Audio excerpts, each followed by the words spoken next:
Okay, so let us start. I am Archana. I will be your teaching assistant for this quantum field theory course. So the instructor, as you know, is Professor. Just a moment. Yeah. So the instructor, as you know, is Professor Anurag Tripathi. Okay. So today what we are going to do is classical field theory, basically.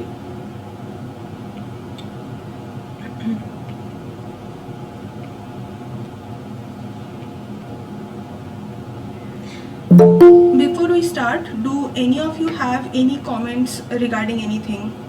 You can let me know, and while I explain things, you can, please go ahead. You can unmute yourself and then say. So we'll be looking at a lot of problems, right? Because in general, I can follow, like, suppose say I follow the lectures and get the theory, I struggle to understand how to solve problems in these. I have no clue what to do with the problems. So it would be more effective if we could get more guidance on the problems as such. Because for the theory part, the videos are helping, but to understand how to apply those in generally in solving field theory problems, that I personally, at least, I find it very difficult. So yeah, I don't know how many people would agree with me, but that is my thing. Yeah, so I would like to know what all theory part have been covered so far.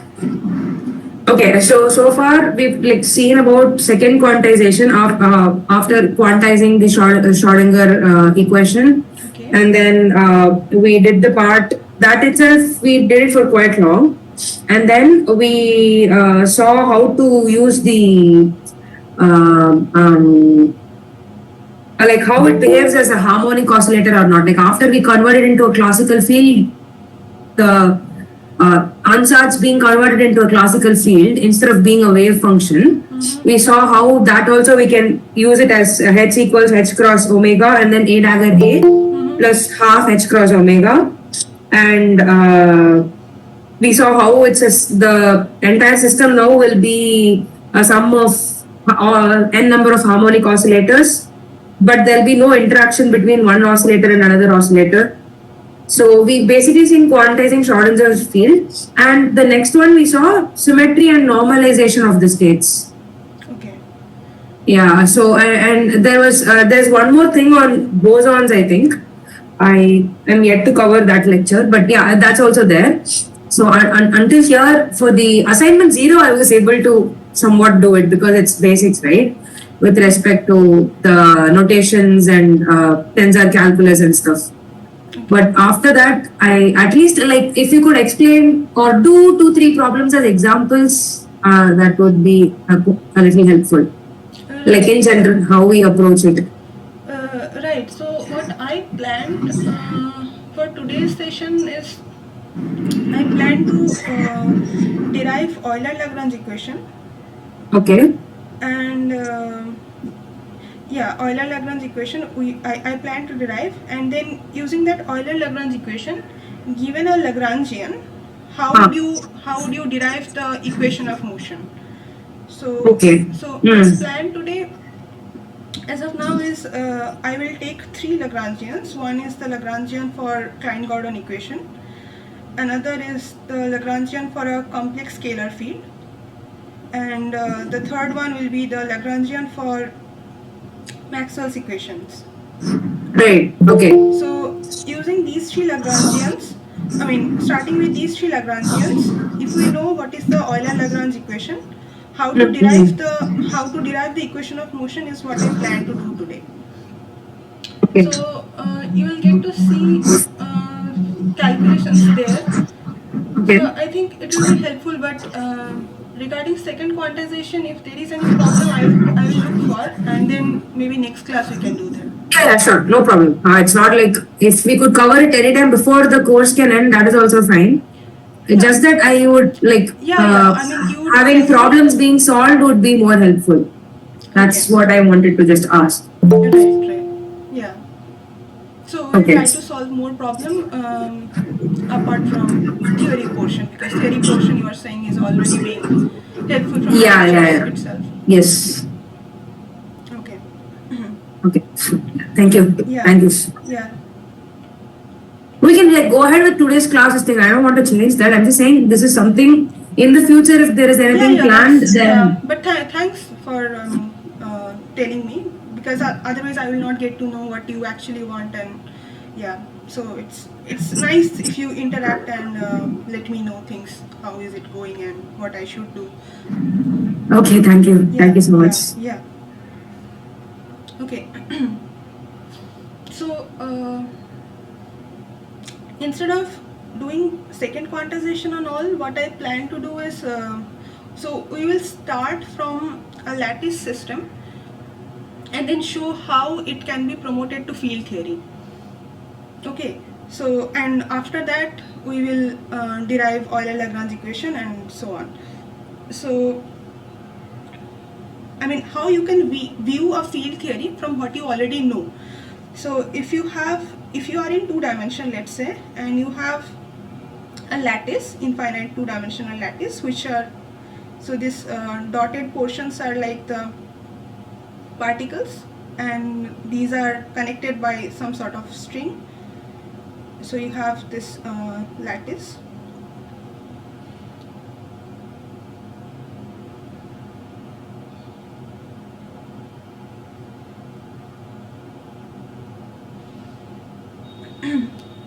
Yeah, so you get the pattern. So these are all connected and it's infinite. I mean, it's in the two-dimensional plane. Now to describe this system, what you do is you write down the degrees of freedom of this system, which we usually denote as the generalized coordinates q of a. So these are the generalized coordinates.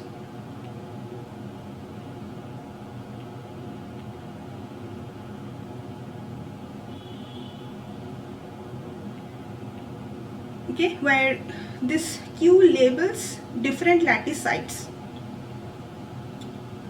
Now what we do in we write down an action which is like integration dt of the Lagrangian, where Lagrangian depends on q and q dot, right? And then we try to find out what is the equation of motion. So in order to find out the equation of motion from the action, we need to vary the generalized coordinate and then set delta s to 0, which is called the action principle. So we extremize the action to get the equation of motion, and the derivation goes as follows. I believe you all know this derivation, but I will do it in order to promote it to field theory. So what we do is, so when we vary the action, see here q and q dot, these are treated as independent variables. So variation of the Lagrangian is like del L del q, then q dot, sorry, variation of q plus del L del q dot, variation of q dot, right? Now this you can write as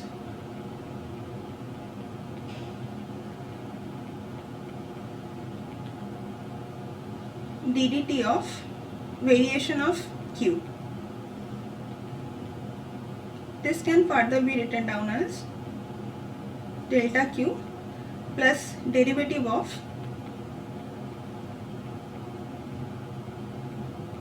minus, so there is an extra term which will come out when we take this derivative. So derivative will first act on this term and this term will be left as it is, and then derivative will act on that and this will be left as it is. The second term is what we have here, but the first term that I said has to be subtracted. So we subtract that term, so ddt of del q dot delta q. Okay, So these two terms we write together this way.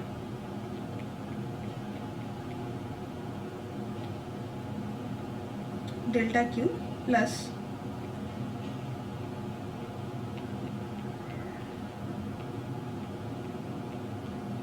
so this is a total derivative. If we say that the configuration at the final time and initial time is same, then this delta Q vanishes at the initial and final time. So this entire term goes to 0, and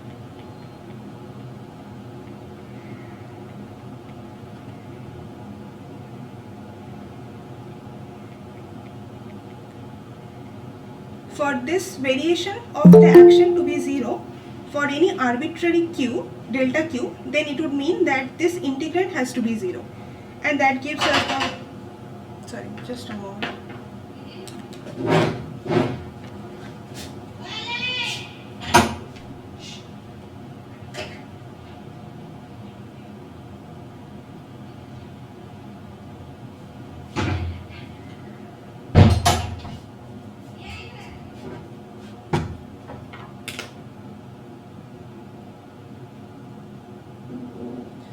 Sorry about that. So when you demand this variation of the action to be 0 for arbitrary delta Q, that implies this integrand has to be 0. So del L del Q minus ddt of del L del Q dot equal to 0. So this is the equation of motion. So given a Lagrangian, we can apply this and we can find out the equation of motion. So for this particular system, the Lagrangian we can write as in classical mechanics, summation over A m q dot square, that's the kinetic term, minus potential term. Okay. Now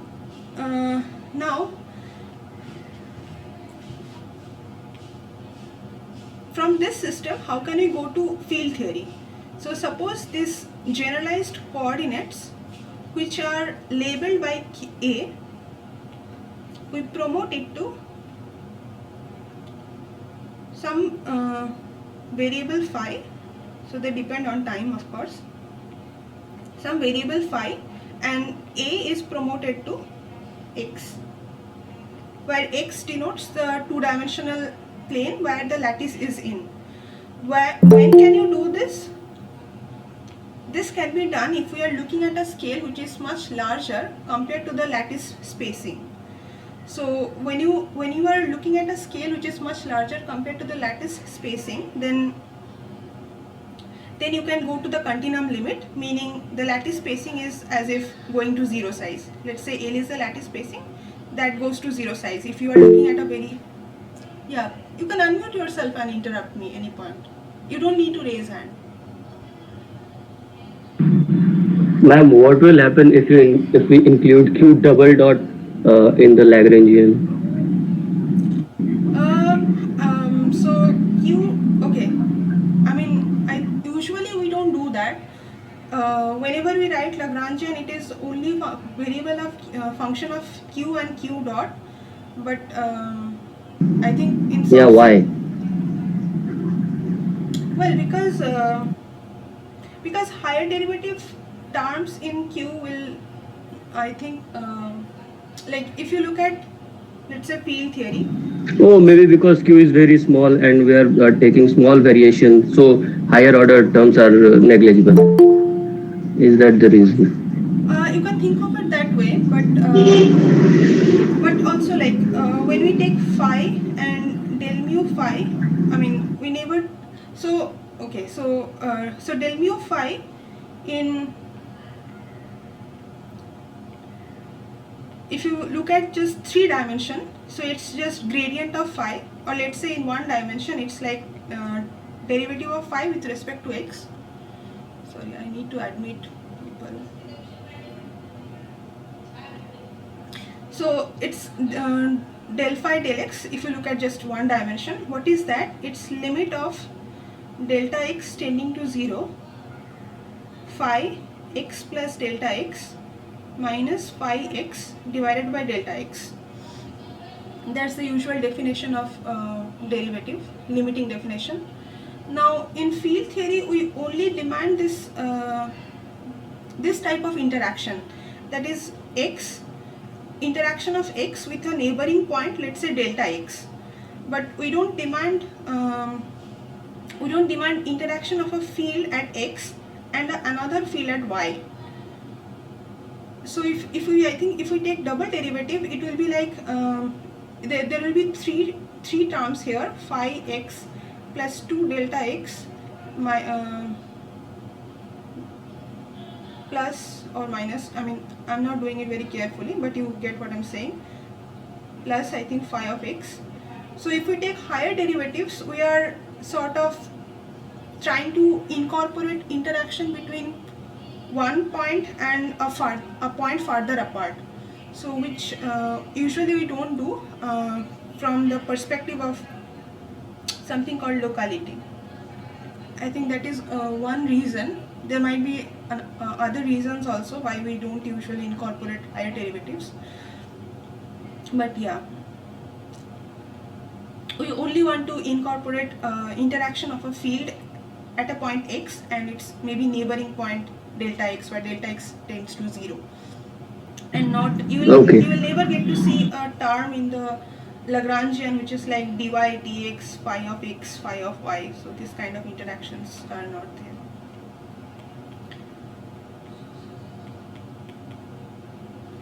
Okay, oh sorry, I didn't mean to erase that.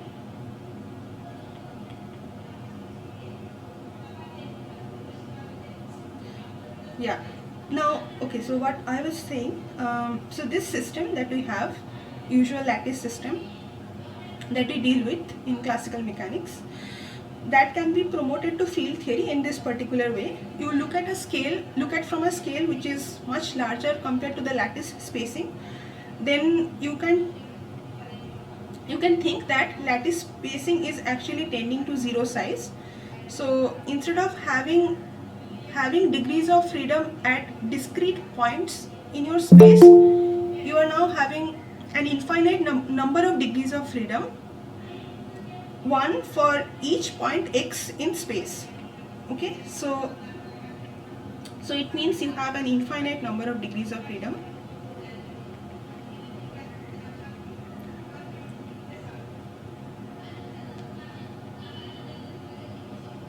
One for each point x in space. So what happens to the Lagrangian then? So this particular Lagrangian, how will it get modified? Let's see. So okay, yeah, so as you can already see here, x is being a label instead of, so usually in quantum mechanics x you treat as dynamical variable, but here phi is a dynamical variable but x acts as a label. So at each point x in space you have this field or excitation which is a degree of freedom for the system. So let's look at the kinetic term. How will it get modified?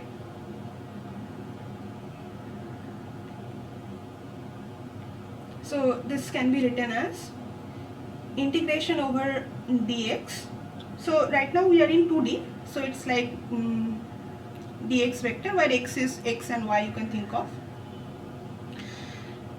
m, then q has become phi, so this is like del phi over del t whole square.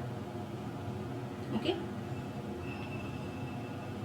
yeah, so I'll not write the vector symbol there, but you understand from the perspective, or I can write it as t2x. Yeah, so this is del phi del t square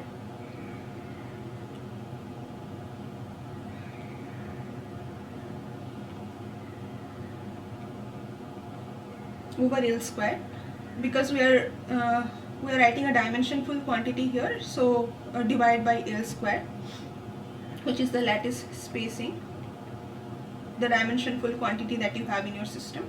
this entire thing we can write as some constant sigma, let's say. Yeah. Can you please explain how you got the half sigma m q dot square to whatever you're writing now? Can you please explain that once more? So I'm saying that, yeah. So I'm saying that Q has now got promoted to this field phi. So this was summation over A, where A was the A denote the degrees of freedom, right? Right. I Okay. mean lattice sites. Now A has been promoted to X, which is every point of your space on which your lattice is in. So it's a two-dimensional lattice. We started with 2D lattice. So summation over A has to be promoted to summation over integration, summation over A is like integration of d2x over L square, because it was a dimensionless thing, but here we are writing d2x, so that's why I'm dividing by L square. Okay. And I'm saying that treat m over L square to be sigma. Yeah. So Okay. yeah. Now Got it. you also think of the This, potential. yeah, ma'am. Hello, ma'am. Yeah. This double integral is because we are on a 2D plane, right? If it were a 3D volume or Exactly. some, Exactly. it It would will have be, three. yeah. Yeah. So Okay. exactly. So right now we are doing it in, right now I am trying to tell you from a two-dimensional lattice how you can go to field theory, but ultimately after doing this, after getting the Lagrangian in terms of field phi, I will actually do it in 3 space and 1 time, which is what we need for Okay. for our purpose. So so as of now, bear with me. So this potential, let's say, so the potential is like half k x square, or you can have sorry, here x, I'm not saying x here because just to avoid confusion, we are treating the degree of freedom on the lattice by this variable q. So q is the displacement of each lattice point you can think of. So the potential can be like half k q dot half k, let me write it, it's like half summation over a qa square, one term. Another term can be like interaction between the degree of freedom at a and the degree of freedom at b. So you can have summation over ab, some constant k, qa minus qb whole square. Okay, so we are looking at nearest neighbor approximation. Sorry.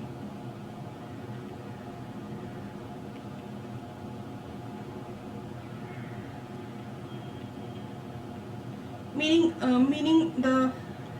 a particular lattice site is interacting with this one and maybe that one and this one and that one, and not this one is not interacting with a lattice farther apart.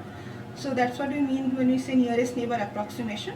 So let's say this is the potential, then we want to see how is it getting promoted to field theory in terms of the field phi. So it will be like half integration over d2x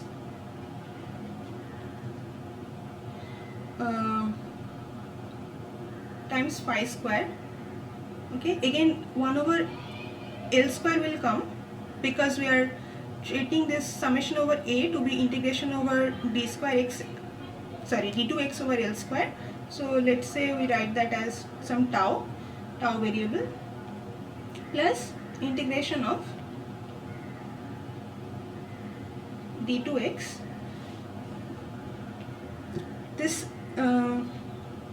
This nearest neighbor interaction, as I was telling you, that when you take gradient or derivative in one dimension, it's like minus phi x divided by delta x, limit delta x tending to 0. It's like interaction of the field at x with its neighboring point at x plus delta x. So that's why this term can be written as gradient of phi whole square. Again some divided by L square will come, and there is a k which I wrote. So let call this kappa over L square to be some new variable in order to avoid clutter.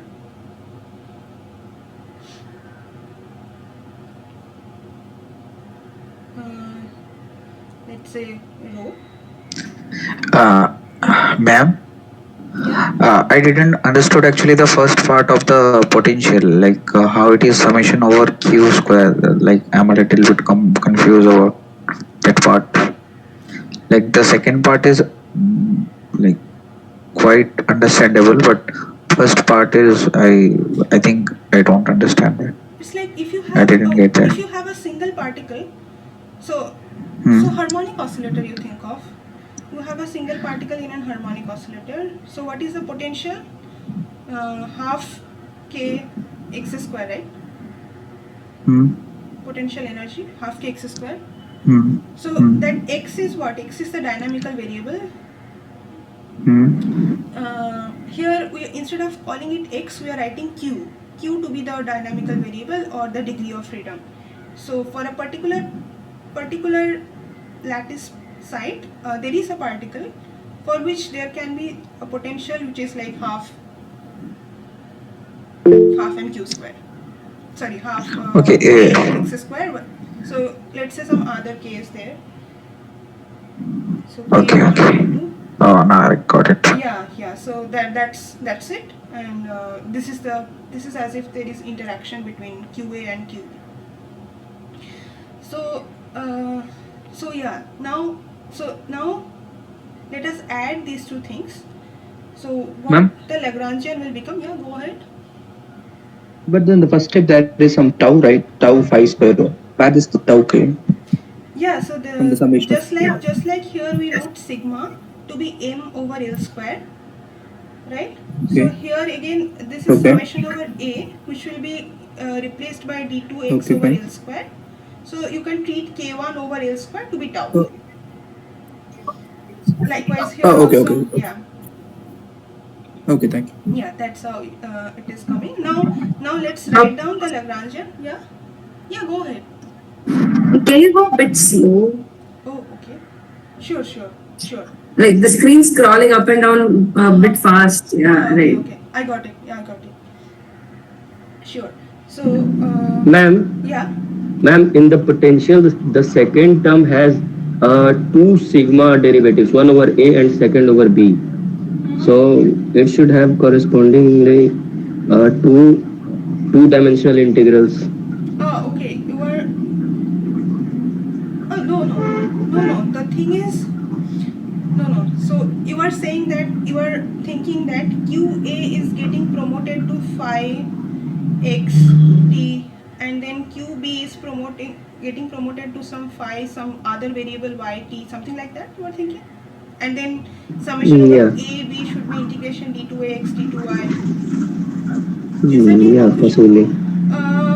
No, I mean, as I was saying, this gradient of phi is actually will give rise to this kind of term. So which is interaction with x. So this x, you think of a point in the 2D plane. It's not just x. I mean single x. I mean so in field theory we will write x mu to be x sometimes, and that would mean, sorry, let's say x vector. When we treat, it will be x1, x2, x3, like 3 points in your 3-dimensional space. So here also it's d2x, meaning this is like dx dy, but this field phi is also a function of x and t, where x is the x vector. So I mean there will not be two integrations because this phi depends on x vector, and we are integrating over that d2x vector only. Okay.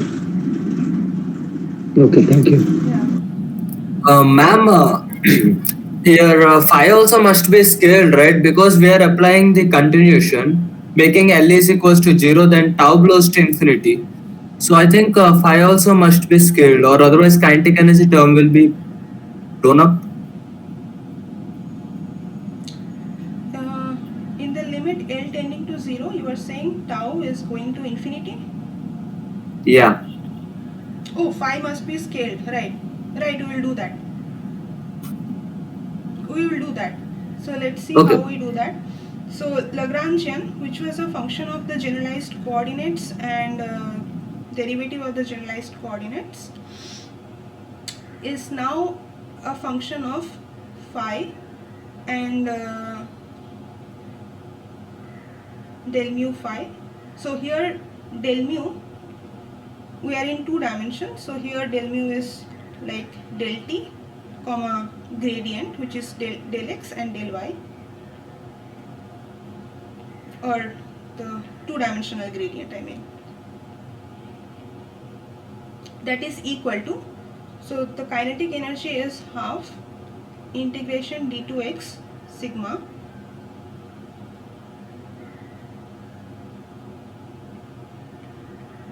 del phi over del t whole square minus the potential energy is rho gradient of phi square minus tau phi square.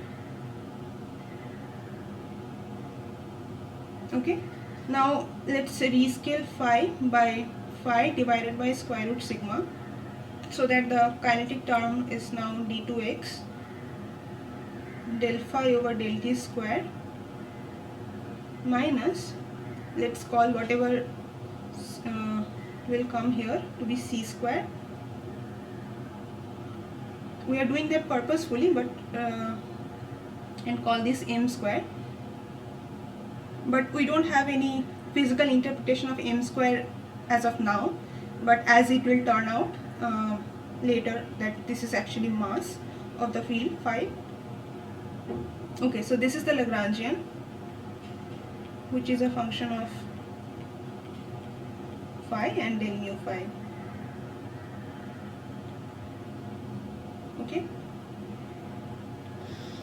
Okay, now how do we, so here to understand the dynamics, we obtained this equation, right, Euler-Lagrange equation for the generalized coordinate q. Now for field phi, we want to get similar Euler-Lagrange equation. So for that, let's write the action in terms of the Lagrangian, but not the Lagrangian, but Lagrangian density.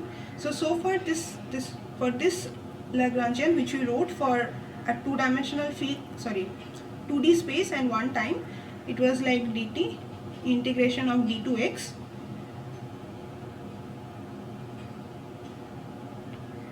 Lagrangian density,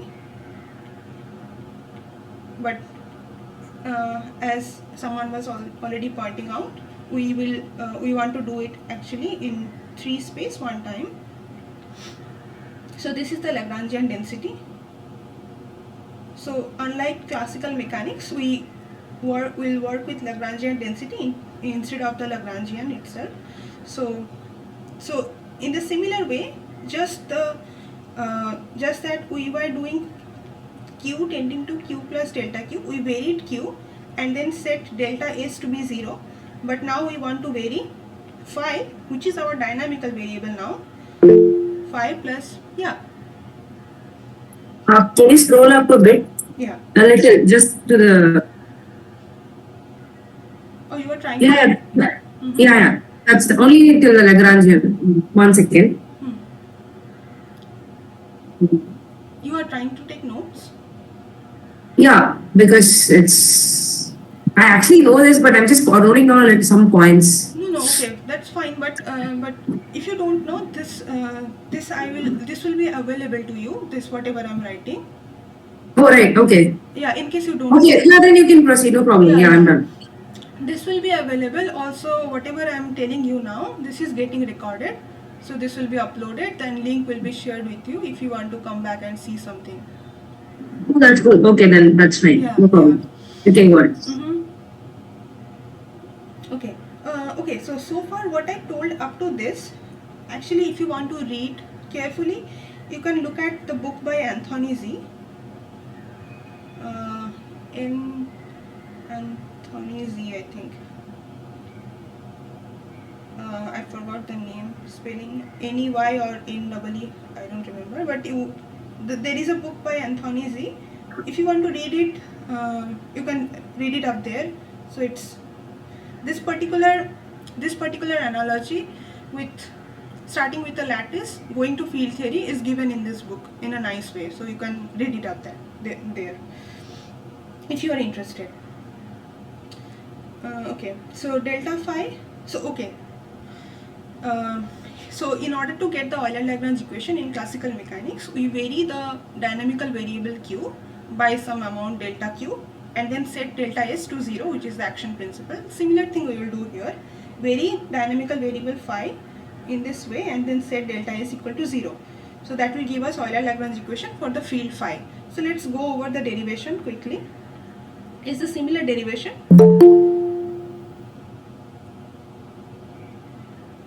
So delta S is d3x del L del phi delta phi plus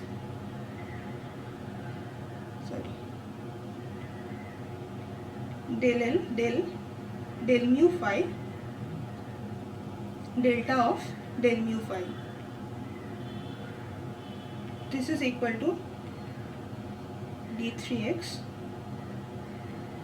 The similar trick that we used earlier, we again use here. Now it's 4 derivative. So there it was just time, if you remember, because we didn't pull out this extra d3x there. Now we are taking the variation of the Lagrangian density. So the derivative that appears here is not just d dt, but it's del mu, where del mu is, let's write it, del mu is del t, comma del x, del y, del z. Okay, so del L del mu phi, then delta phi. So we have written one extra term which we need to subtract, and the extra term is this delta phi.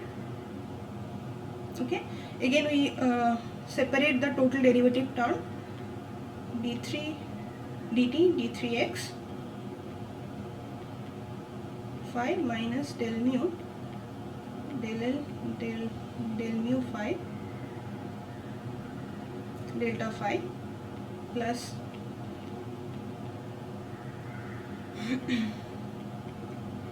d3x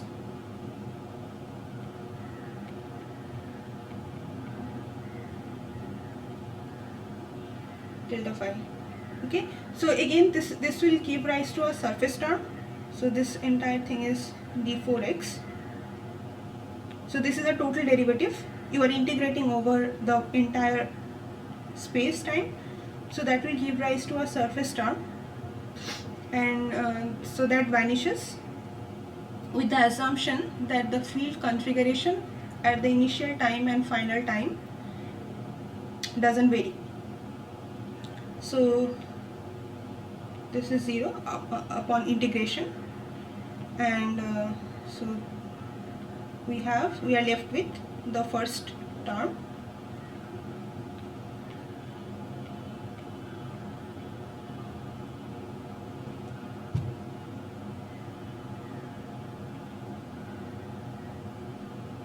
Okay, so that is the variation of the action. In order for this variation to be 0, for arbitrary delta phi, the integrand must be 0, the same argument that we gave before, and this is nothing but the Euler-Lagrange equation for a field phi.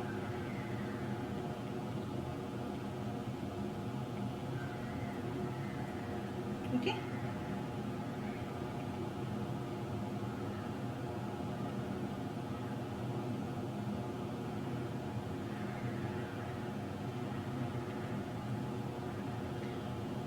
Right, now, okay, so let's look at the Lagrangian we obtained. So the Lagrangian density was half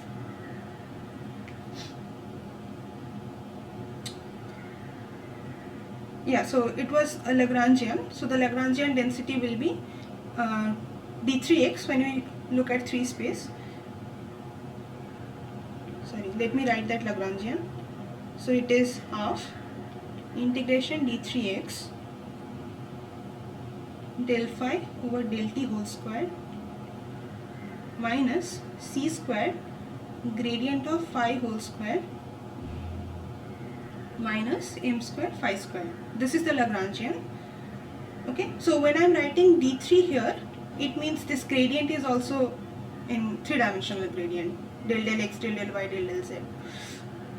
So basically your Lagrangian density is half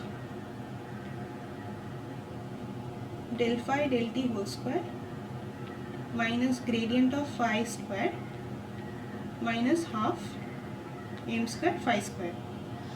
Now this is nothing but del mu phi del mu phi. You know this notation, right? So here this mu is getting contracted. Is anyone unfamiliar with this notation? Maybe I will go over slowly then.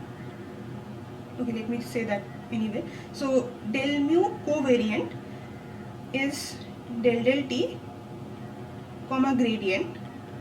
When we write del mu contravariant, it's del del t comma minus gradient. So that is coming because of the metric. So G mu nu metric, we considered this particular we make this particular choice where ddt is 1 and minus minus minus for the other space directions. So to go from del mu to del covariant mu to del contravariant mu, we need to multiply by G mu nu. Sorry. So del contravariant mu is G mu nu del covariant mu. Okay. So because here we have this negative signs, when you write contravariant, you get this negative sign here in front of the derivative. Is that good? Yeah, got it. Yeah. Now, so this particular term I'm saying is nothing but del mu phi, del mu covariant phi, then del contravariant mu phi. Because let me just. Are we considering C as 1 here? Oh right, exactly. From here onwards, I have not put C there, but so if you want to put C, then you need to write it this way: 1 over C.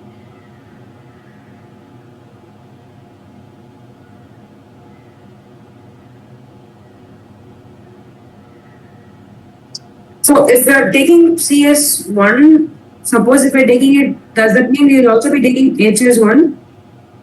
And for future reference, I'm asking. Yeah. We usually will take H cross equal to C equal to 1 always. Yeah. Right, okay. Yeah.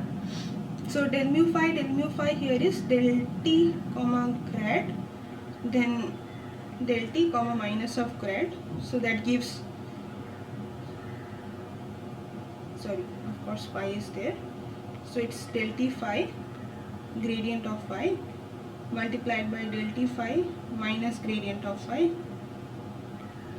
So it's del t phi square minus of gradient of phi square. So that's what we will write as a shorthand. So the Lagrangian density that we obtain is half del mu phi minus half m square phi square. Okay, good. Now let's use this Euler-Lagrange equation that we derived for our Lagrangian density to find out the equation of motion for the scalar field phi. So let's do that. So Euler-Lagrange equation, let's write it again. So del L del phi minus del mu del L del mu phi is equal to 0. So if we calculate derivative of the Lagrangian density with respect to phi. It gives m square phi. When we take this particular derivative, del L del mu phi, that will give us, so for those who are doing it for the first time, let me do it elaborately. So it's half, let's not write, so here when we write mu also, mu here, so it means mu is getting contracted. So using Einstein's summation convention,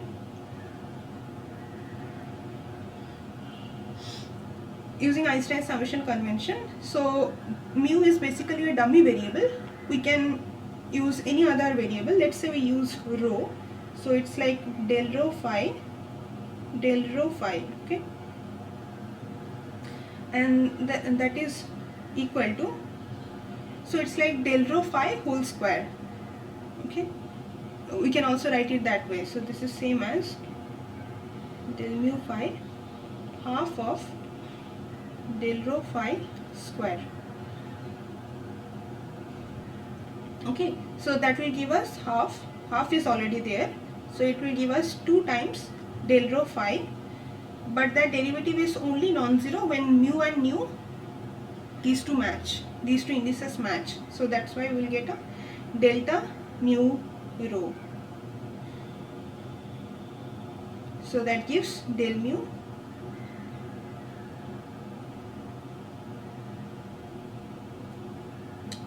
this will be contravariant actually. Sorry, this is confusing. Let me write it this way only. Sorry about that. So half is there. Let's say this derivative hits this particular term. So what do we get? We get this. And when it hits this particular term, it will be non-zero only when mu and rho indices match. So that's why delta mu rho, then del rho phi plus. Now you could have also written rho here and this rho down, that also wouldn't change anything. So if you do that, from that you will get another term. It's like this hitting this particular term with this kept as it is, but rho here and rho there. So that will give another term. I hope I'm not confusing you. So it's del rho phi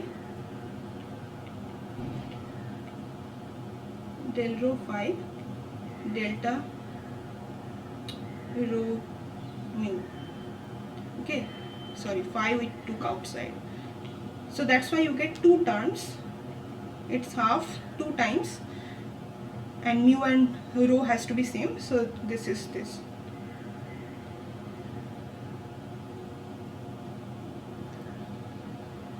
So this is equal to del mu phi. Is this good, or you have any difficulty understanding? Excuse me, ma'am. Yeah.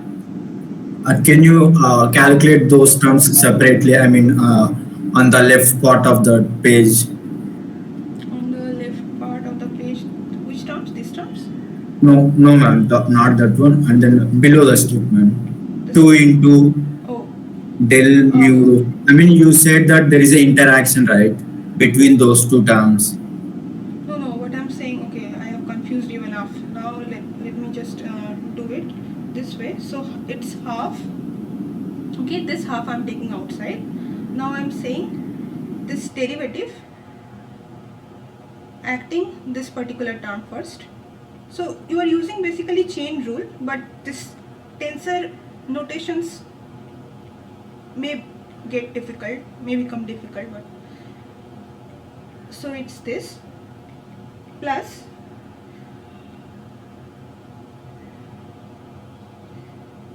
del rho phi del mu phi acting on, is this clear? This is clear, right? Yes, ma'am. Okay, now I'm saying this is equal to half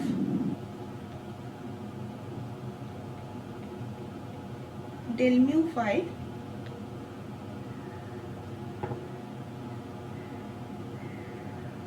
this is del rho phi, but let's say I want to write it as del mu phi, so that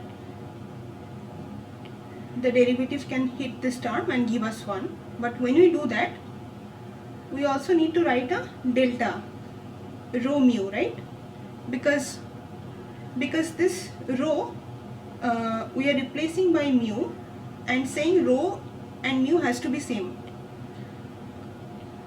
So that is, I mean, del rho phi is same as delta rho mu del mu phi, right? Where delta mu nu is equal to 1 only when rho equal to mu and 0 when mu not equal to rho.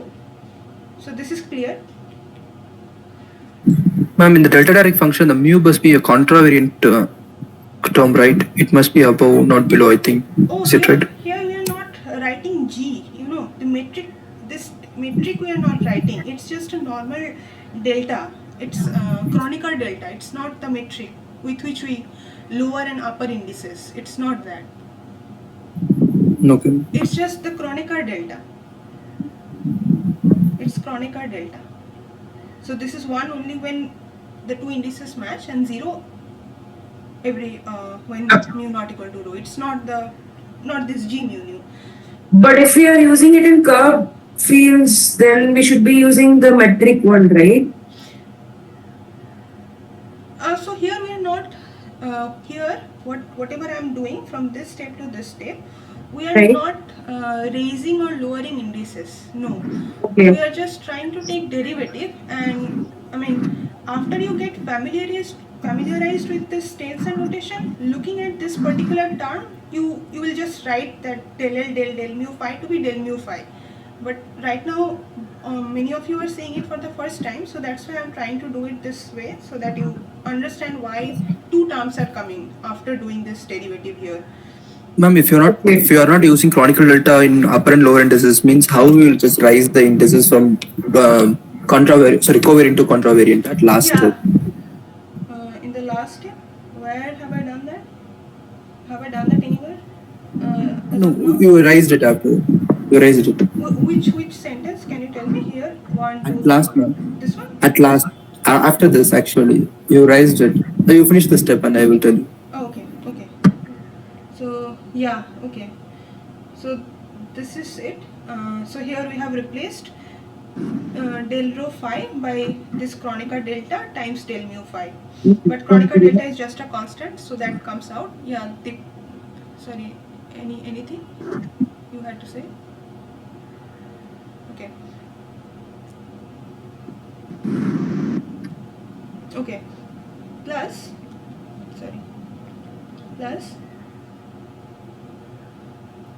del rho phi.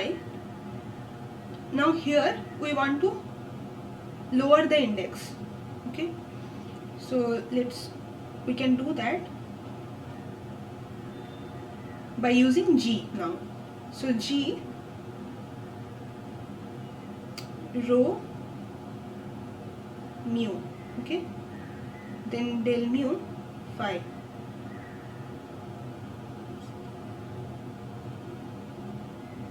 So this is equal to half delta rho mu.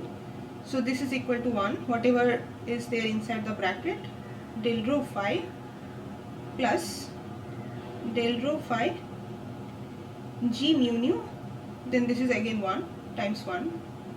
So what happens? This is equal to half. Rho is just getting equal to mu, but index will not be lowered because it's Kronecker delta. So it is del mu phi plus, now, sorry, it was G rho mu.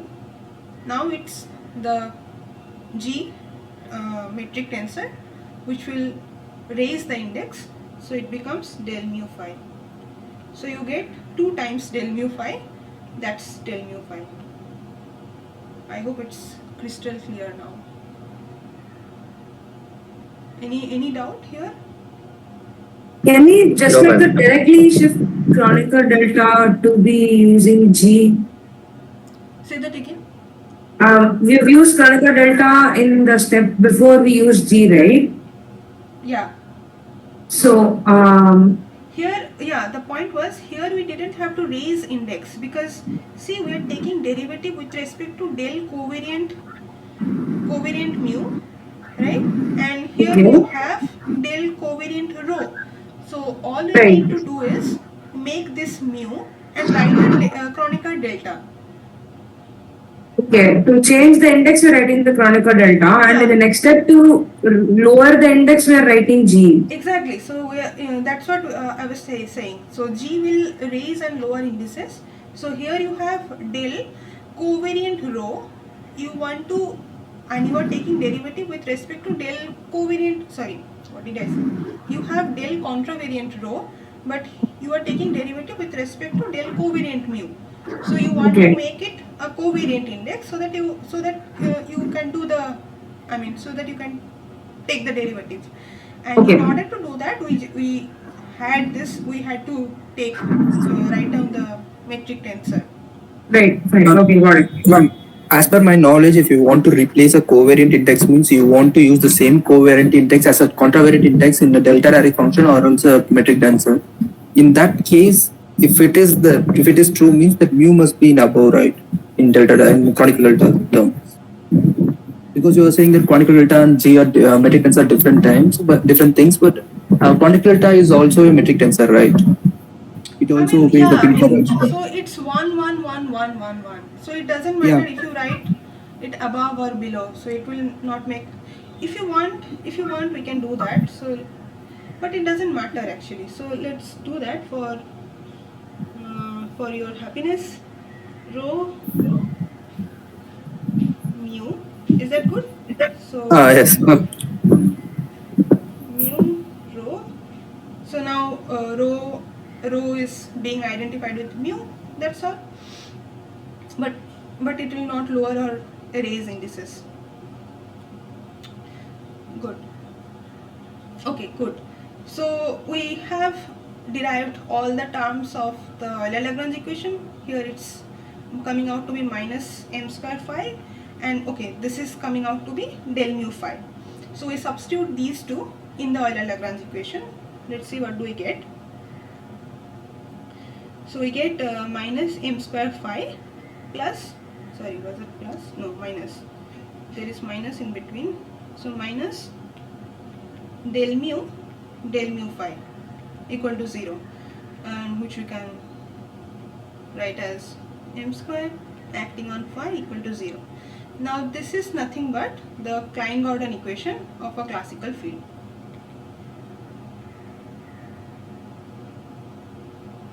Oh, I should have write the full name.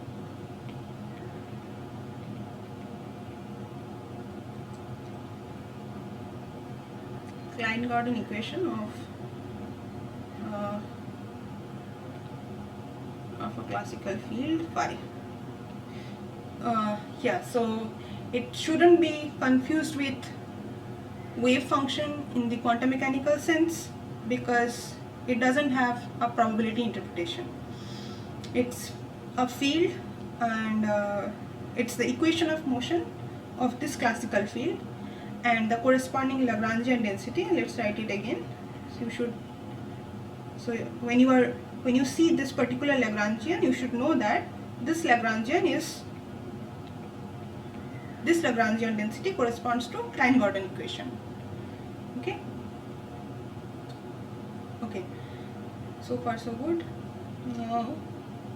Okay, so now we said that we will derive the Euler-Lagrange equation for a field, that we did, and we also said that we will write down the Klein Gordon equation Lagrangian and derive its equation of motion. That also we have done. Now let's look at two other Lagrangians and use the Euler-Lagrange equation to find the equation of motion corresponding to those Lagrangians. Okay, then. Ma'am, here Klein Gordon equation and Lagrangian are Lorentz invariant, right? Yeah. So, but here the kinetic energy term we have used is non-relativistic kinetic energy. So, how it is like completely accounting the relativity? Because we have used in the form of half mv square form the kinetic energy. Right. So the invariant measure is actually coming out here. it's not the kinetic energy term that is giving you the Lorentz invariance. It's also the term coming from the potential energy, the nearest neighbor interaction. So this entire thing is invariant under Lorentz transformation. It's not. No. Wait. The kinetic energy term is giving Lorentz invariance, right? Because So that kinetic if, energy term only gave us this particular term, del phi del t yeah, whole so square. and if that term is not there, then it won't be Lorentz invariant. So that's what I'm saying. So if we write the relativistic kinetic energy, it is in the form of like gamma u minus no, m0 c square gamma u minus 1. So You are then saying, it would be something different, right? okay, let me get you what you are saying. So you are saying E equal to square root of p square c square plus m square c power 4. This is the relativistic, Yeah, dispersion relation, yeah. and then what you want to do? No, I am saying that here while constructing the Lagrangian of the field, we have used non-relativistic kinetic energy and we got something Lorentz invariant.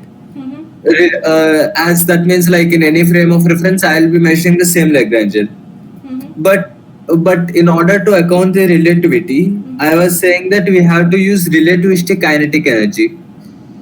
And that the form of relativistic kinetic So energy that's is what not I'm like saying. I'm telling you, the kinetic energy piece itself didn't give us Lorentz invariance. The kinetic energy piece, when we promoted to field theory, only gave us this first term, which is del phi del t whole square, and that term is not Lorentz invariant.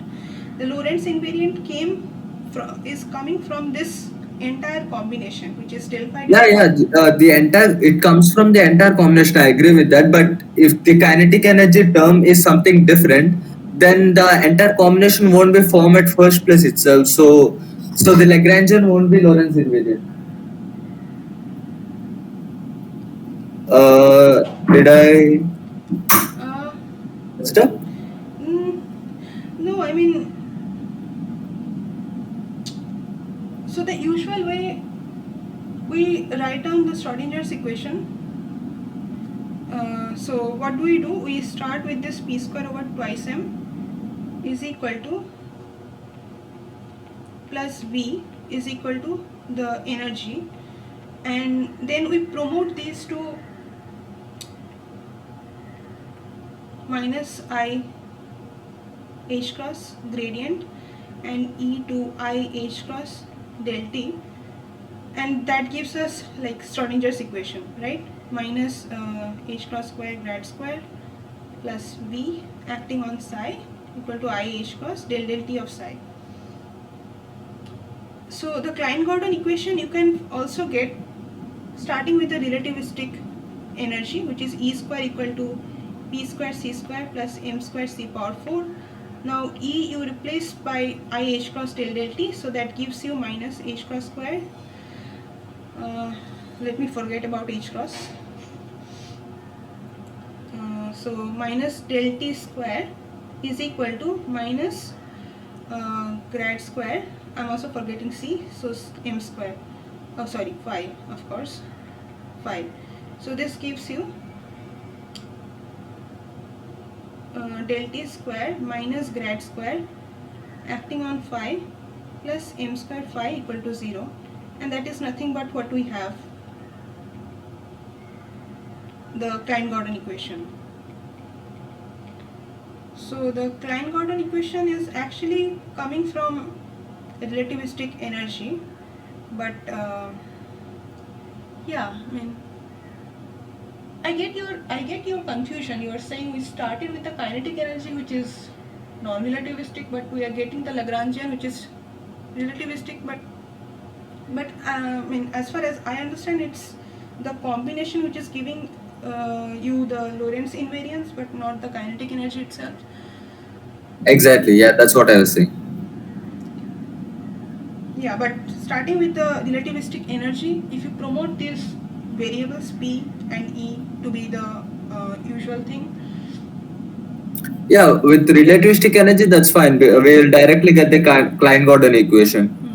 we got the Klein Gordon equation from the Euler-Lagrange equation written for our field, right? So that's what I was. Yeah. So Euler-Lagrange equation gives you the equation of motion given a Lagrangian. All we wanted to find was the Lagrangian itself.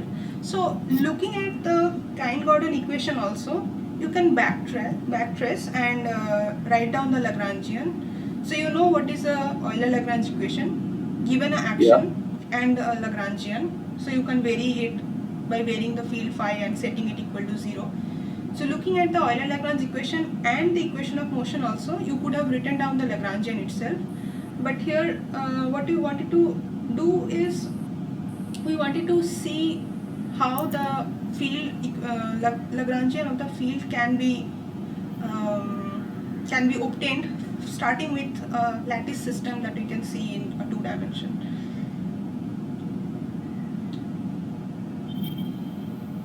Or ma'am, wait. Here, the lattice system, everything which we are considering is not something like position or any kind of physical quantities which undergo the relativity, right? Because position, if I think, like it goes under, length contraction and many other things, like Lorentz, we have to apply all these Lorentz transformations. But here, lattice system itself is an imaginary point. Like we have a continuous field and it is some kind of imaginary point.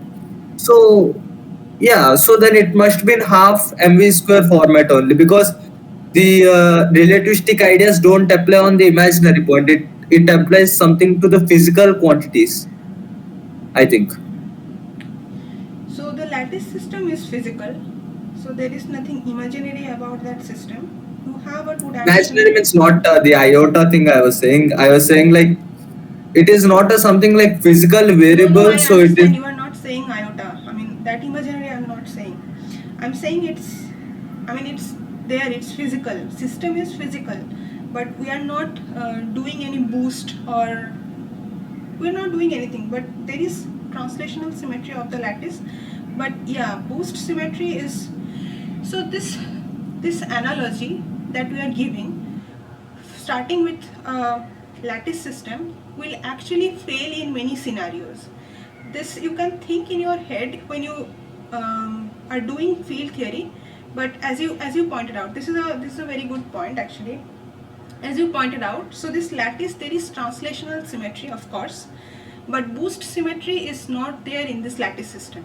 So what happens is, when we do boost in one frame, there will be if the lattice separation is L, in a different frame after boosting, there will be length contraction. So the lattice system in one frame will not be invariant under boost in a different frame. But whatever we have obtained is actually Lorentz invariant, which means whatever we have obtained in field theory, that is invariant under all the Lorentz transformations, meaning 3 translations and 3 boosts. So the analogy that we are giving will actually fail in those scenarios, but you can have this analogy in your head when you try to understand what a field theory is. So that's the point, but don't take it too seriously. But yeah, what you have said is absolutely correct. This lattice system, when you boost this particular system, go to a different frame, the lattice separation L that we have here might not be L in the different frame, because there is translational symmetry, but this lattice will not have boost symmetry.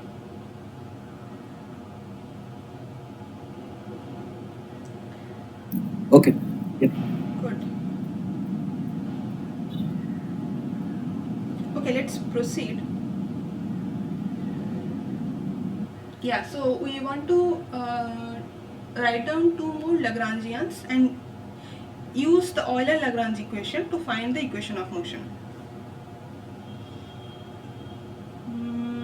Okay, so let's write down the Lagrangian for a complex scalar field.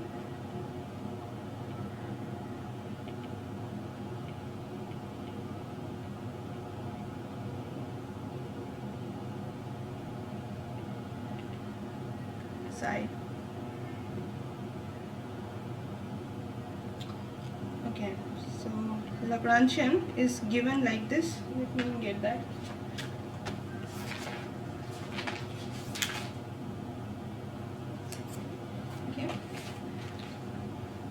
I over 2 psi star psi dot minus psi dot star psi minus gradient of psi star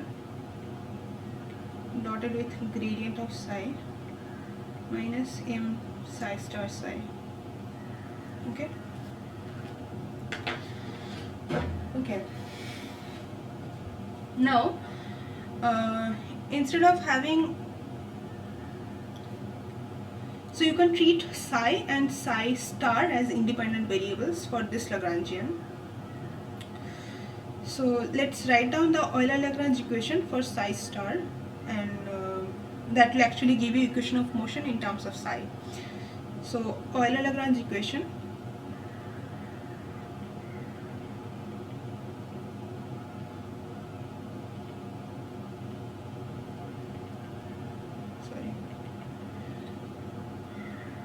del L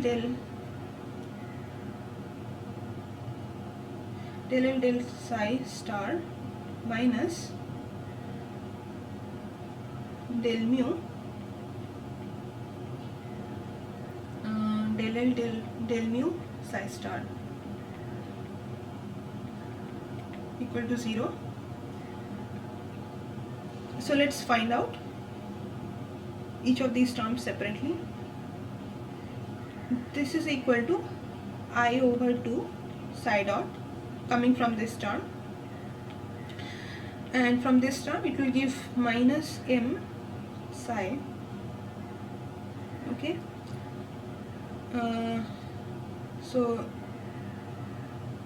So this we can break it further.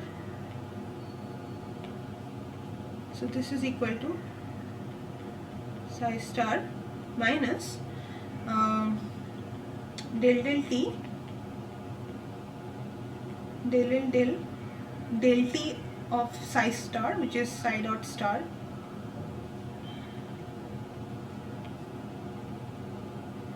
minus gradient of psi star.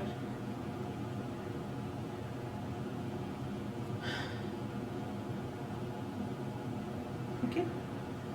So so let's find out this term now.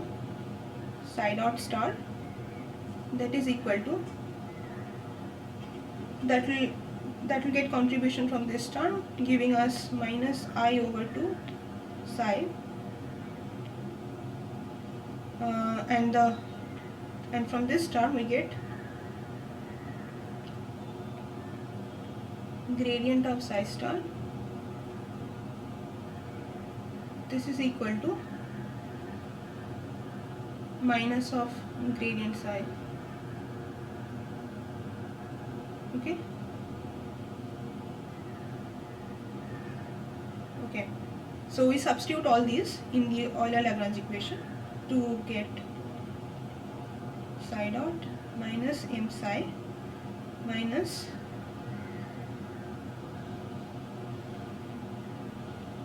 I over 2 psi minus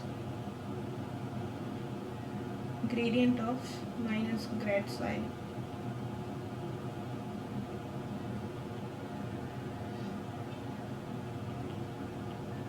Which implies plus I over 2 psi dot plus gradient of psi, sorry, Laplacian of psi.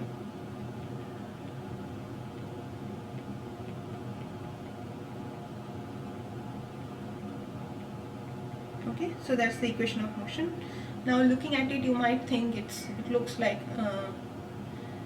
Schrodinger's equation, but it is not, because the field psi that we have written here has got no probability interpretation as that of usual quantum mechanical wave function. So it's a equation of motion for a field psi with no, and not for a wave function. That's the equation of motion. Okay. And the other example is that of a Maxwell's equation. So Lagrangian. So the field theory that you all are familiar with already is the electromagnetism, where you have, sorry, what did I write? Electromagnetism, where you have electric field E and magnetic field B. So Ma'am? instead of, yeah. For the complex scalar field, we want to do it for both psi and psi star, right? We have done only for psi. So you can do that as homework. Okay, then it's fine. Yeah.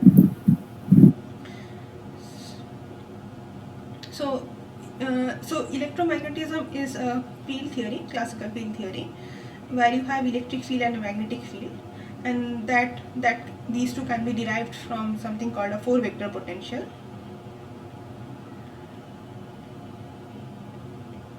A mu, which is written in terms of the vector potential phi, and scalar potential phi, and vector potential, 3-vector potential A. So what is E? E is minus gradient of phi minus del A del T, and B is curl of A. And from these two equations, actually identically, you get divergence of B equal to 0, because divergence of curl is 0, and curl of E is equal to minus del B del T. As an identity you get that. So if you take curl of gradient is also 0, so it will you will get minus curl of del A del T, but curl of A is B, so minus del B del T. So these two Maxwell's equations you get from these definitions. Now we want to get the other two Maxwell's equations.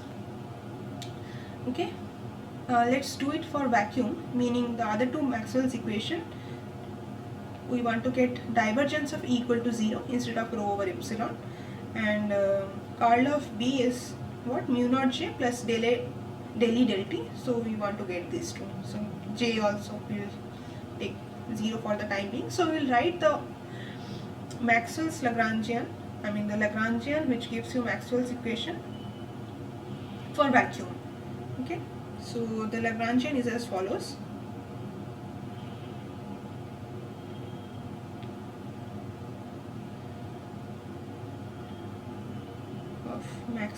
Maxwell's equation.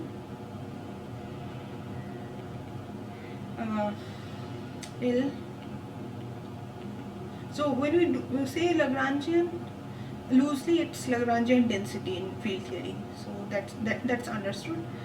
Half del mu A nu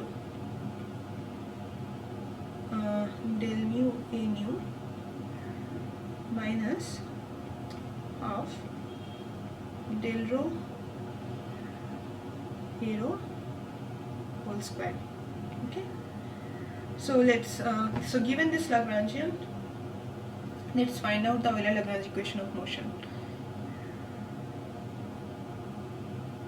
So what do we want to do? So let's write the Euler-Lagrange equation first. It's del L del A nu minus del mu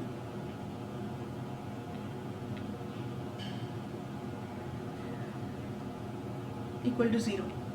So as you can see in the Lagrangian, A nu is not appearing, but it's only the derivative of A nu that's appearing. So this is anyway giving 0, the first term of Euler-Lagrange equation. We need to derive the second term, so let's do that. So del L del mu A nu we need to do in this particular Lagrangian. So now looking at it, you must be familiar with this kind of a term. So when you take derivative, you will get 2 times del mu A nu. So you understand, right?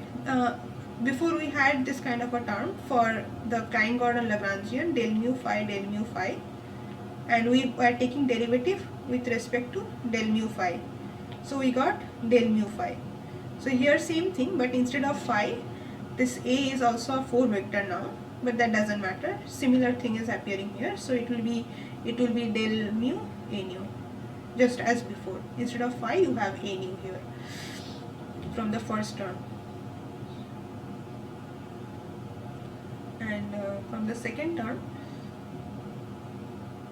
So let's do it carefully. So it's del mu a nu, half of, so half let me take outside, it's del rho a rho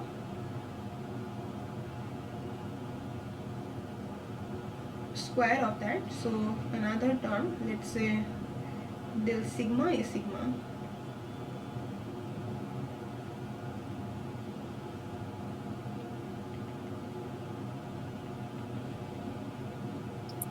If you're squaring it, why are we taking different indices? well, so here it means, so when you write, okay, so when you write del mu phi square, that actually means this mu index getting summed up. So that actually means del mu phi. But now if you have a term like del rho a rho, here this is actually already contracted. So rho index is already contracted with this rho index of a. So when we say square of it, it actually is del rho a rho times del rho a rho. But it doesn't make sense to use same indices which are actually getting summed up among themselves. So it makes more sense to write a different index which is also getting summed up. Right, okay. Yeah, so just to avoid confusions, you can follow these things initially, but once you get expertise, you can do it closing your eyes.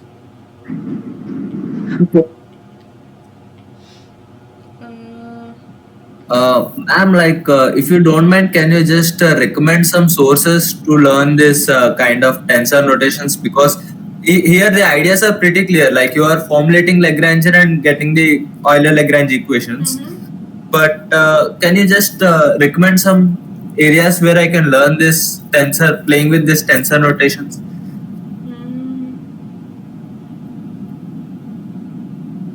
Just a moment. There is one book by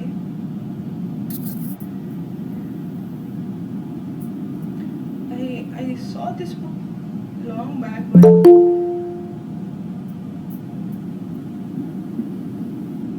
so there is a book by Matrices and Tensors in Physics by A.W. Joshi. You may take a look at it, but I don't know how helpful it will be, but I don't have any other reference on top of my head as of now.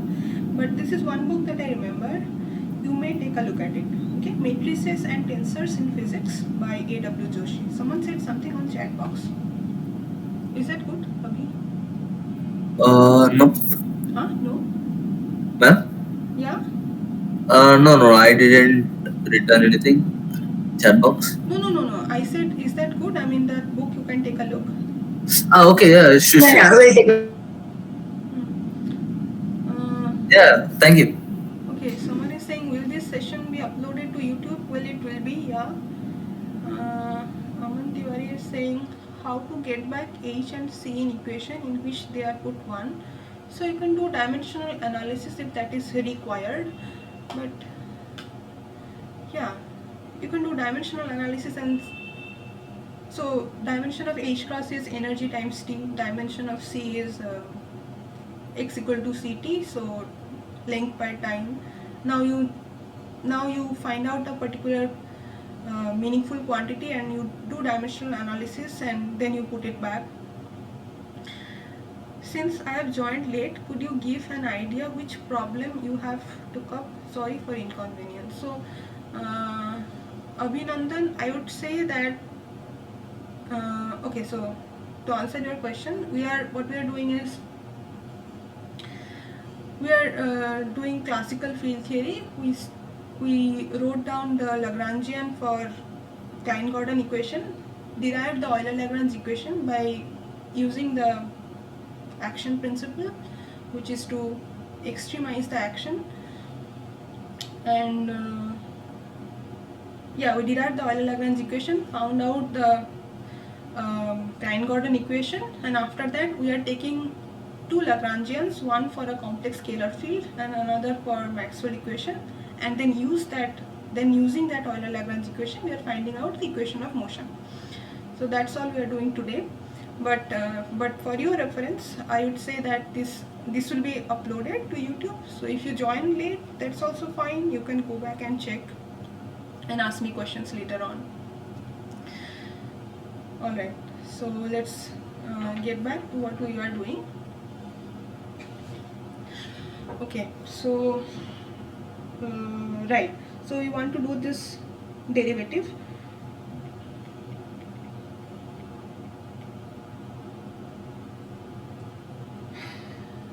Okay, so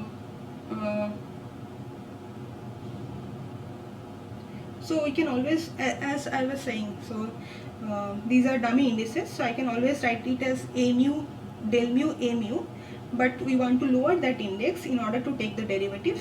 So we write this metric tensor g mu nu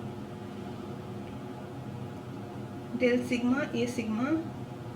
Okay, now take the derivative, but this will again give two terms, one coming from, so what we have done, we have lowered the index of a rho for this term, but we could have done the same thing with this, right? So again, just the way we did for the Klein Gordon Lagrangian, same thing if you do, you will get two terms basically. So that will cancel this half here. So instead of going over that, I'll just write it. So it's g rho mu del sigma a sigma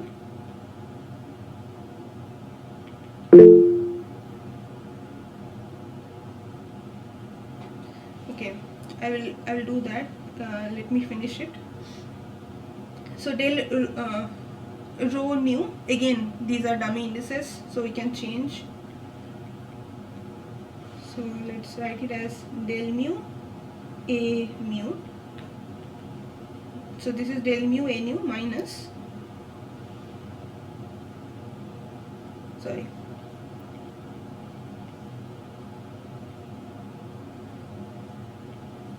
this is del mu a,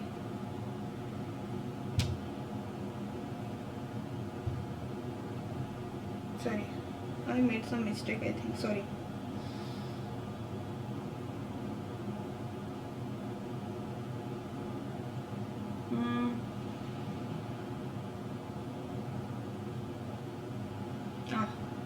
So this is not, so I have skipped a step.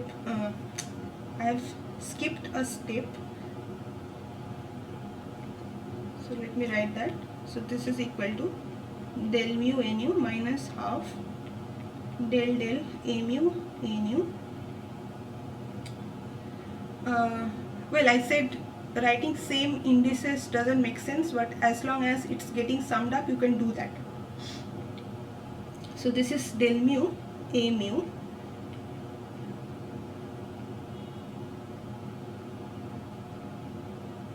okay.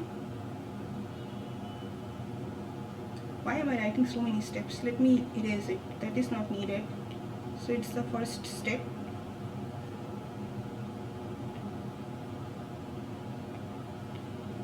Okay, now we are lowering the index of a mu, okay, using this tensor g mu nu. So that is g mu nu a nu. So this is g mu nu del rho a sigma, that is same as g mu nu, and that is del nu a mu. Okay, sorry, I hope you haven't got confused. So from the Euler-Lagrange equation, what do we get now? So we only had the second term, right? So it's del mu, this is equal to 0, and this is called F mu nu, which is the field strength density. you might already know it, field strength tensor. We'll also write down the matrix form of this field strength tensor. So the Euler-Lagrange equation, so the equation of motion is as follows: del mu f mu nu equal to 0.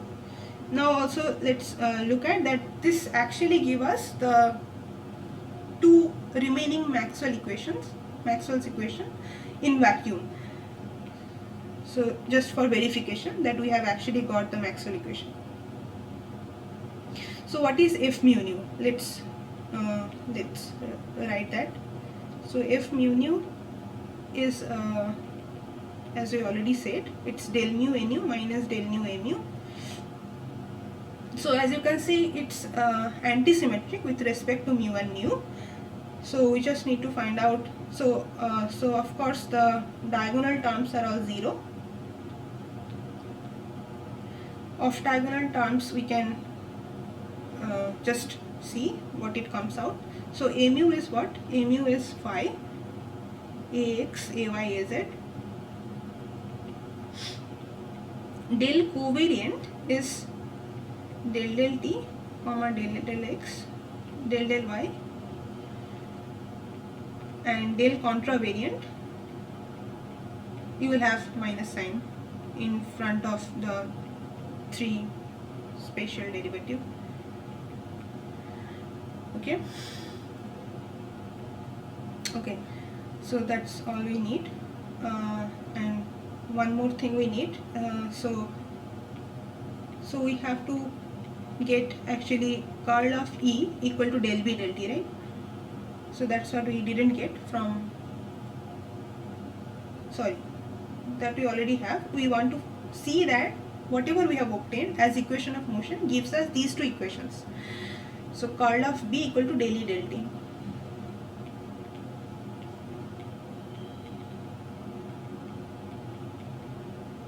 So let's just write down the x, y and z component of curl of B. That will be useful for us. Yeah, sorry. Who was that? Any question?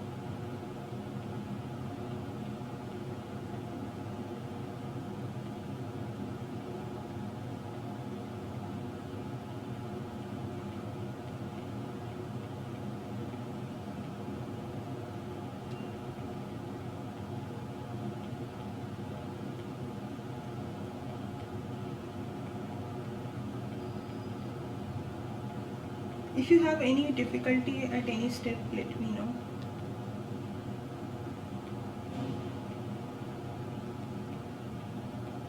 Okay, so let's see.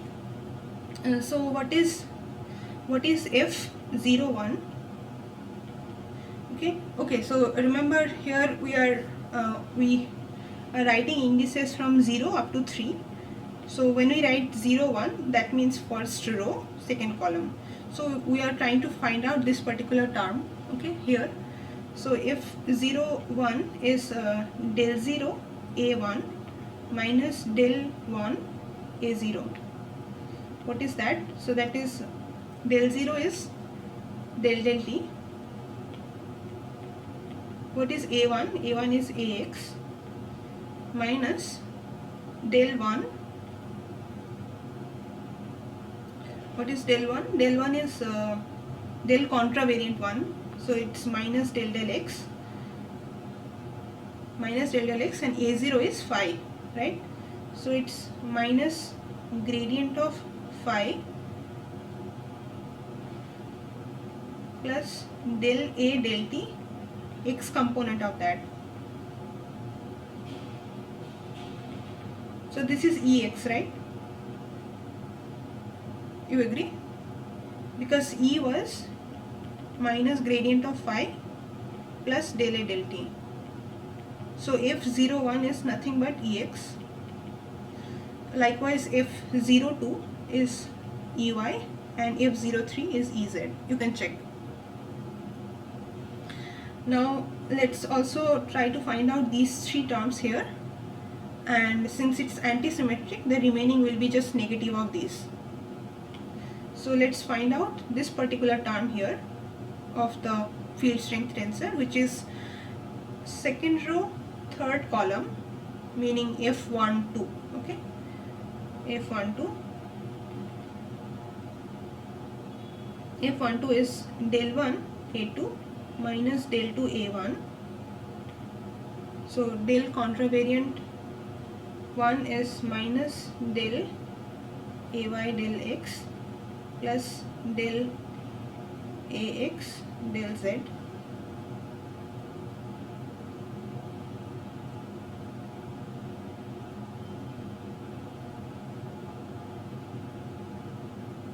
Okay, and that is what? That is minus BZ, right? So Z component, you can see here, it's written for curl of B, but you can see, sorry, this is not BZ.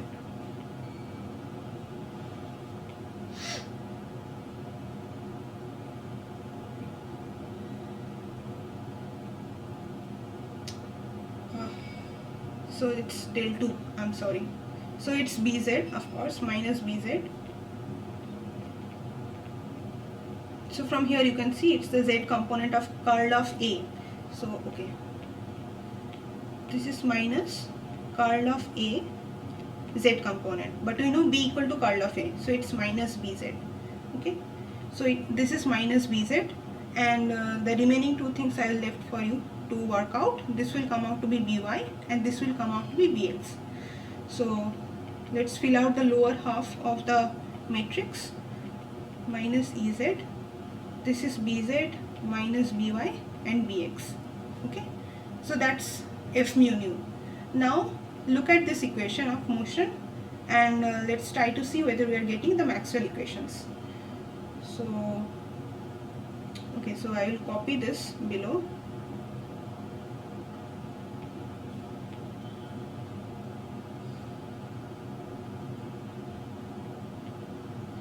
Okay, so equation was del mu F mu nu equal to 0. So look at mu equal to 0. Okay, so that is what? So mu index is getting contracted. So it's del 0 F0 0 plus del 1 F1 0 plus del 2 F2 0 plus del 3. I think one is Bx, another is minus Bx. Would you say that? I mean,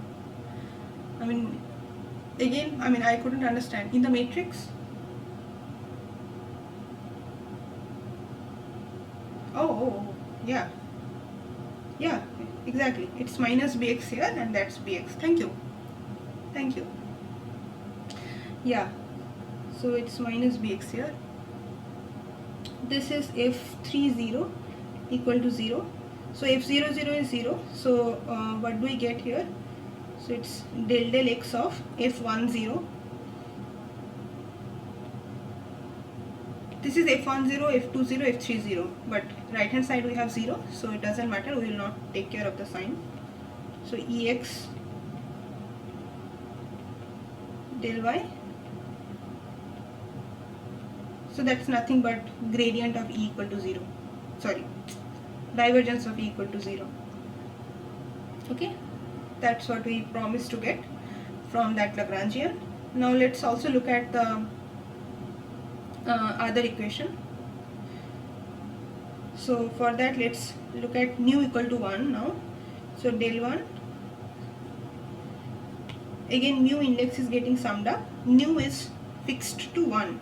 So del 1 F11 plus del 2 F21 plus del 3 F31 equal to 0. Let's see what it has to give us. So del 0, what is F01? It's first row, second column, so that's Ex. Again del 1 F11 0 because F is antisymmetric, plus del 2 del y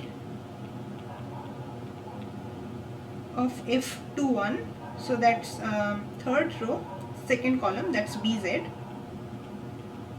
plus del z of F31, that's fourth row, second column, minus By. So this is nothing but this is nothing but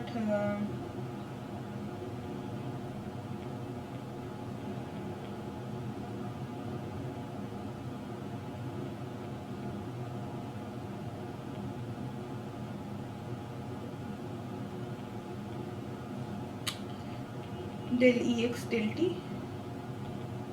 So it's curl of b x component, that's giving you del e del t x component. So likewise, if you fix nu to be 2, you will get curl of b y component, that will turn out to be del e del t y component. Nu equal to 3 will give you z component. So what we have derived is actually giving us the remaining Maxwell equations in free space, that is divergence of E equal to 0 and curl of B equal to del E del T. Okay, in order to get the source, you need to modify the Lagrangian by adding another term which is like this. So J mu A mu, you can add this term, and then that will give you the remaining rho over epsilon. So where you consider J mu to be rho and the 3 vector current. Okay, so then it will give you the source terms on the right hand side of the Maxwell's equation. Okay, so that's all we wanted to do today. Let me know if you have anything to ask.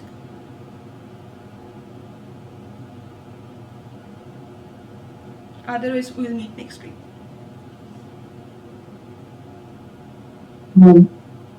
Yeah, okay, thanks. Huh? So next week, there's a possibility of us getting some problems on these, right? That's just, I just want to confirm with that. Problems on whatever we are doing now. If we get numerical problems on QFT, some practice on that. So right now, I mean, today also whatever we did was sort of problems, no? I mean, we did. Okay, so by problems, what I mean is, in week 1's assignment, the kind of problems we have, something similar to that. Okay, That's what I meant. Can you tell me the problems, like 1 or 2? Yeah, just 1 second. I'll just refer to it and tell you. Just give me a moment. Sure.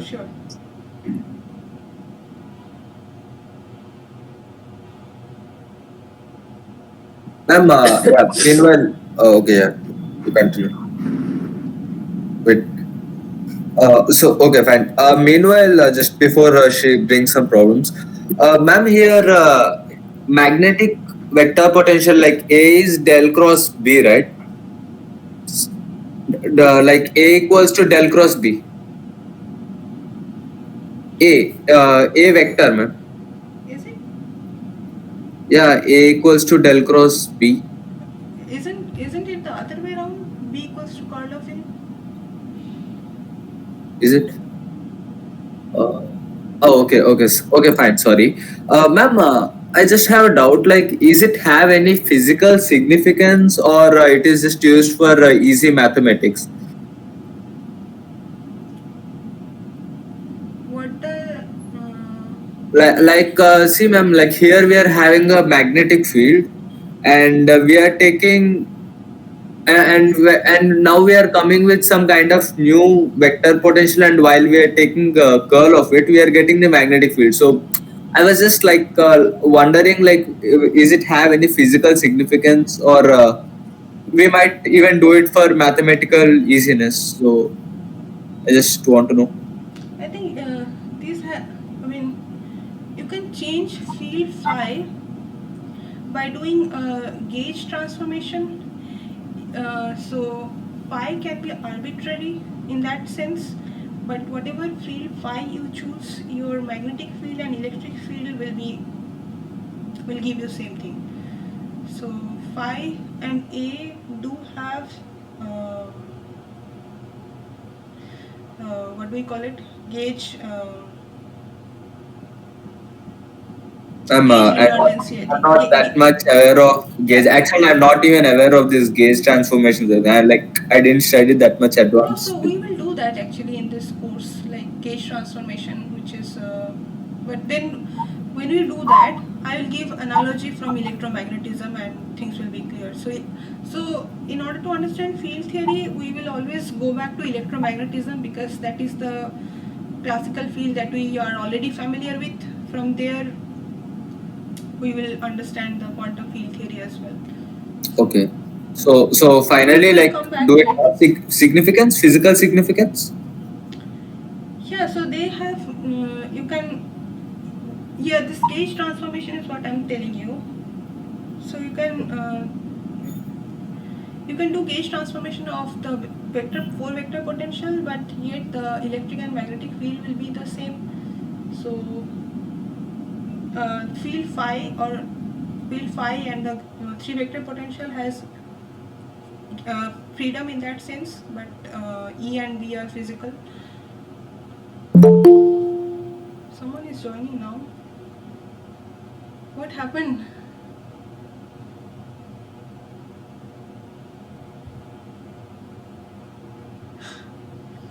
Yeah, Dipthi, you have your questions? Yeah. So in the assignment, one of the questions, like literally the first question, it says that. So in today's class, what you like showed us how we get the equations of motion from the Lagrangian density for different cases. Like initially we started off with a non-field thing, then we did for a field, and then you explained using electromagnetism because that's like the most basic field thing we have used. So the question says that there are some modifications to a given Lagrangian density where G mu is any vector functional to the field phi. So what we need to show is that we need to show that this modified Lagrangian leaves the equations of motion unchanged. So how do we proceed with such questions? Sorry, what we are changing actually to show the equation of motion invariant? They have changed the Lagrangian density. Lagrangian density by what? So I'll send. Is it possible to send a screenshot on the chat? You can share your screen if you like. Yeah. Okay, sure. Yeah. I'll do that. So let me unshare. Krishna, I will come back to you. Just hold on. Okay, 1 second. I'm just sharing it. Yeah.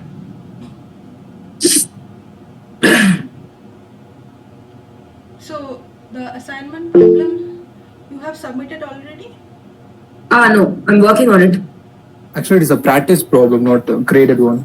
Okay. This is graded, I think. No, it's not graded. This is also not graded. Okay. Right. No, this is not graded, but we need to Yeah, like we to need the discuss practice. this. Yeah. Yes. So just increase it, the size. It's not very visible to me. Yeah. Okay, so show that the following modification to the Lagrangian density, where G mu is any vector function of the field phi. Okay, let me answer the chat box actually. Yeah, okay. I'll come back to you. So yeah, so Krishna is asking for a long time for recommendation of books. So as Tarun is saying, the David-Tong lecture notes are really good. Of course, the Lagrangians that I was taking from that note itself. So you can definitely go over the David-Tong lecture note if you like. Other than that, Peskin will be good. So we'll follow Peskin more or less, and also I tend to go back to David-Tong's lecture note. And there are many other books, but as you are saying, there are 3 to 4 books, so you are confused. So I would say maybe Peskin you can keep it for the time being, and also David-Tong's lecture note because it's handy. The David-Tong's lecture note is handy. Okay, so coming back to this question paper, where G mu is any. Ma'am, for the first question, can we directly share that the second term is just a boundary term, so it would not affect the variation and equation motion will remain same? Exactly. Actually, that's what we have used today, if you remember. So Yes. we got Lagrangian to be integration over d4x times that del phi, sorry, del L del phi minus del mu del del. Sorry, I'm not trying to say that, but we had a term plus a Yeah, total yeah. derivative was coming. Now this leaves the equation of motion unchanged because you are changing the Lagrangian by a total derivative. So when you vary the action, so the action will not get affected by this change of Lagrangian by a total derivative. So that's why it leaves the equation of motion unchanged. Right. As long as the Okay. action is not changed, Huh. equation of motion will remain unchanged. And you can I mean show it like action is integration of d4x times the Huh. Lagrangian density. So the Huh. Lagrangian density, when you substitute the right hand side of it, so it's L Huh. plus del mu g mu. So it will Mhm. the first term will be just integration of d4x times that curly L plus the other term which is d4x integrand is del mu g mu, that will give you just g mu. So and if that is 0 at the boundary, spatial boundary of the 4-dimensional space-time, then your equation of motion will be will remain unchanged. Okay. Right. Okay, so in similar manner, I think I can proceed with the rest of the problems because this is one dot I had is to. Consider the following transformation of a vector using the fact that the matrices denoted by lambda satisfy this particular property. Show that a square equal to a mu is invariant under the transformation given above. So what you have to show is a prime mu, a prime contravariant mu, a prime covariant mu, that is equal to a mu, okay, again contravariant and covariant.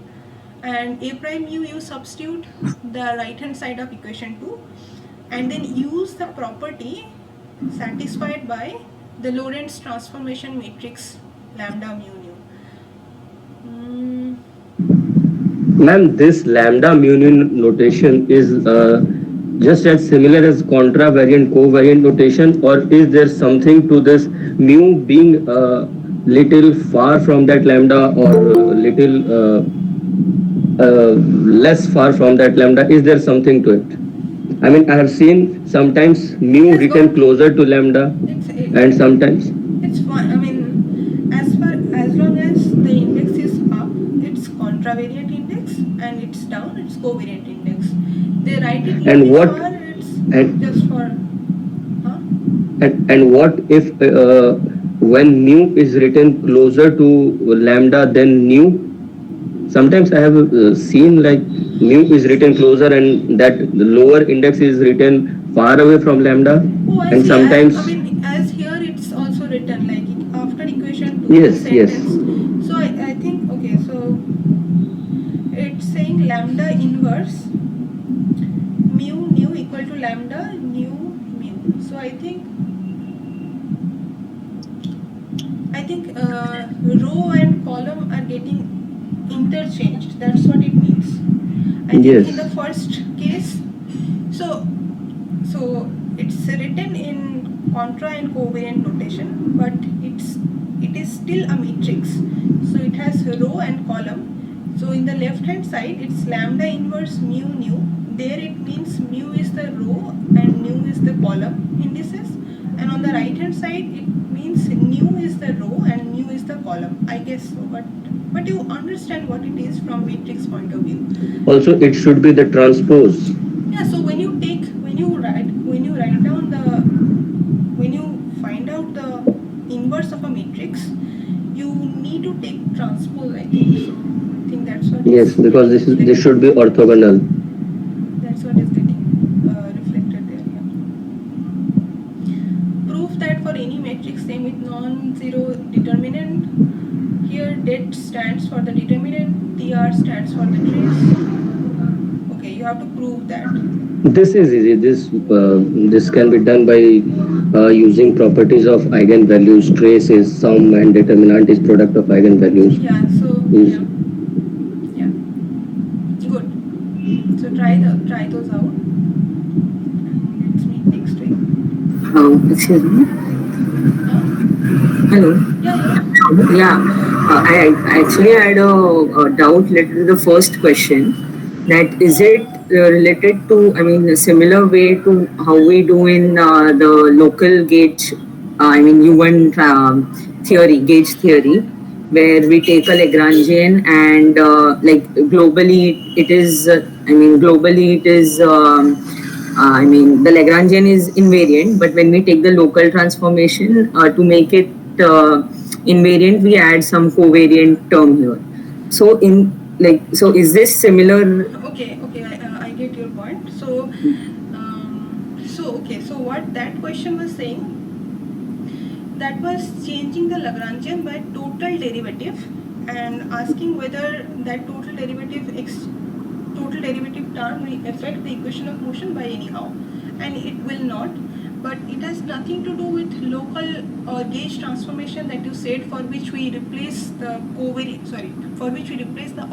derivative del mu by d mu, where d mu is the covariant derivative.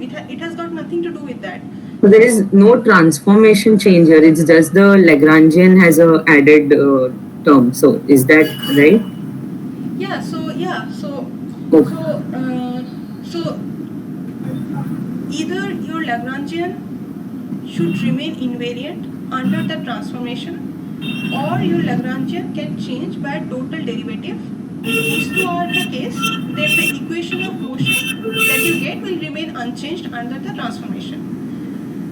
So the transformation that you are saying, which is a local gauge transformation like this, like phi going to exponential I alpha, where alpha depends on x phi, that will give rise to a particular term in the Lagrangian. So in order to make that invariant, you need to modify your ordinary derivatives to a covariant derivative and so on. But those things are fine. I mean, we will do those, but here the question was a bit different. It has got nothing to do with gauge transformation. Yeah, no, but here there is like the transformation, it remains I'm just confused. The transformation, it is the same. It's just the Lagrangian has added terms. Yeah. Here how the field was getting transformed, no information was given. Okay, so whether yeah. it's a gauge transformation or a global transformation, it was not given to you. Okay, It got was it. just saying that the Lagrangian was changing by total derivative, and how will that affect your equation of motion.